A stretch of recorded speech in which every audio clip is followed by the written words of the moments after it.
Hillary Clinton has emerged from her hiding place in the woods, probably behind her mansion in a wealthy suburb of New York. Here is what Axios is saying. Hillary Clinton and Condoleezza Rice told members of the House Foreign Affairs Committee they're worried about Biden's plan to withdraw all U.S. troops from Afghanistan. Of course. She emerges from hiding to remind us, I love war and war is good.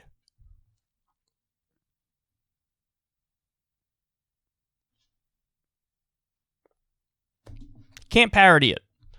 You cannot parody it. Hey, Hillary and Condoleezza, how long would you like to be in Afghanistan for? 1 more year? 5 more years? 10 more years? 20 more years? Do you want to never leave? Hey, Hillary and Condoleezza, do me a favor and define victory for me. What would be considered victory? When would you say, oh, we accomplished our mission. Look at that. When would you say it? Or would you never say it? Do you not even have a goal or an aim in mind? I love how they're now making me defend Joe Biden. They're making me defend Joe Biden. See, now Biden's position, to be clear, we don't actually know. Is he really going to withdraw everybody? Or is he going to leave the private contractors and special ops and people like that there? There's evidence that points in both directions, okay? But even if Biden's position is the worst position of, I'm going to get all the troops out but leave in, the contractors and special ops, so on and so forth, even if that's Biden's position, it's still better than Hillary Clinton and Condoleezza Rice's. Because they're saying, no, definitely keep the contractors there, but keep the troops there too. What's wrong with you? Why would you pull out?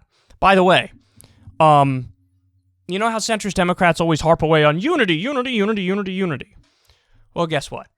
We learned on this call with the House Foreign Affairs Committee, Condoleezza Rice and Hillary were agreeing with Republican politicians who were like, oh, yes, we're very concerned about what's going to happen, and the Taliban will come back and be stronger than ever. And you had Hillary Clinton nodding in agreement and saying, I think that's a good point.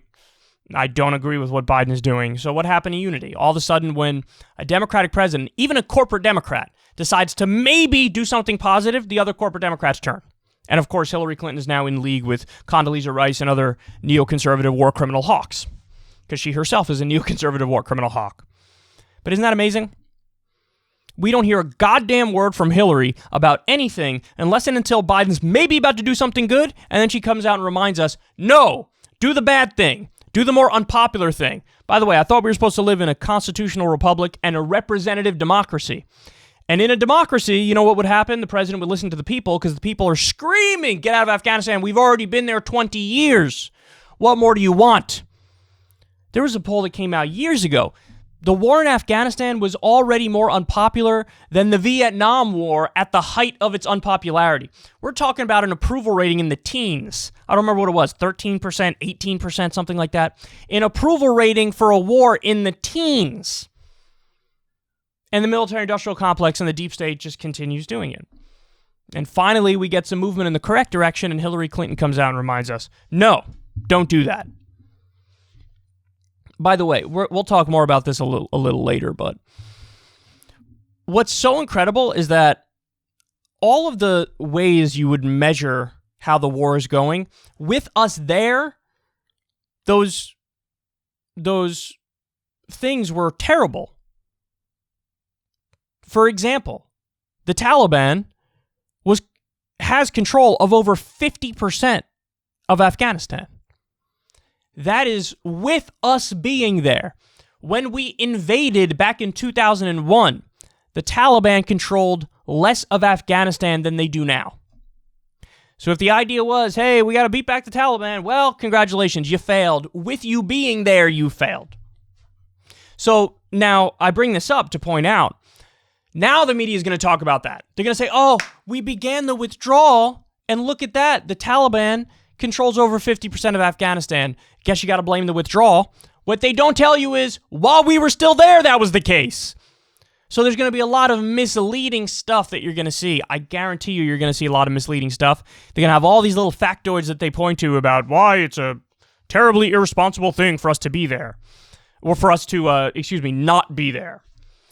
And it's going to drive me fucking crazy because I was well-versed in what was going on there while we were there, and now they're going to point to all those failures of us being there and say, that's because we pulled out that those things happened. It's beyond frustrating. It really is. And they don't even bother to give reasons anymore, man. They don't even bother to give goals, aims, a mission. I mean, Biden said it in his speech declaring that we're getting out.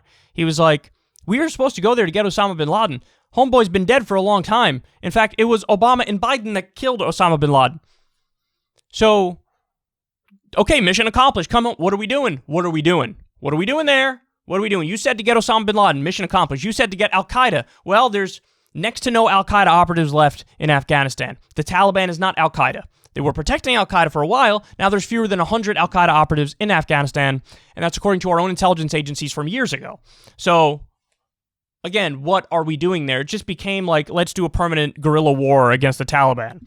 So that's a guerrilla army in their own country, and you want to stay there nominally to fight back against them. But that's the thing, guys. It's not actually about that.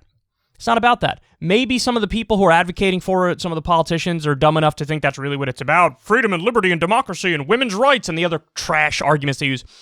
They're going to bring up the women's rights thing a lot. Oh, women's rights have gotten so much worse since we left. But the real reason, it has a lot more to do with money, with business, with the military-industrial complex. Don't take my word for it. Take Dwight Eisenhower's word for it, a Republican president who said, beware of the military-industrial complex. A lot of people make a lot of money from war. A lot of people make a lot of money. Then also you got trillions of dollars worth of mineral wealth in Afghanistan as well. And we don't want China or Russia to get their hands on it. So we're basically permanently occupying the country so that we can control the natural resources and we could have control of a vital geopolitical region in the area. So that's really what's going on. And the establishment is fighting back against Biden because Biden, maybe not, is getting out. Again, he might leave the contractors there. But even that, to these ghouls, is a bridge too far. How dare you even reduce our presence? That's unacceptable. You have to keep us there.